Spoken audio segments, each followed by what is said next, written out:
Hey there, my fellow YouTubers. I know over here on this channel we talk a lot about model cars, but today I'm going to talk about this garage sale find that I found.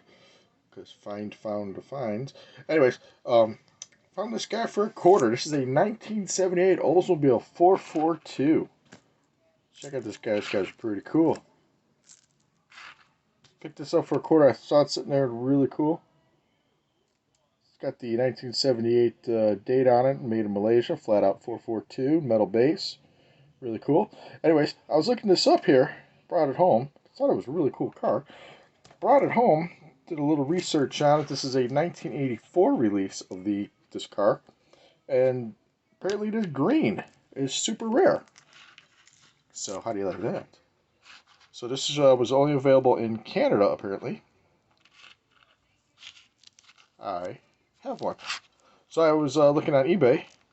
You see, its wheels are a little rubbed out there, gold wheels, and a couple paint chips on the front. I was looking on eBay. Ones with some chipped paint on it go for about between $60 to $80. Ones in mint condition are well over $200. So I'm gonna clean this up a little bit and see what kind of condition it's in. Who knows? I really like it. I bought it because I liked it, but hey, who knows? So this is why you got to keep your eye open out at garage sales and flea markets and stuff. You never know what you're gonna find. For a quarter, I found a rare Hot Wheel. So everybody, short video, but I just wanted to share it with you. So I'll check you guys later. Take care.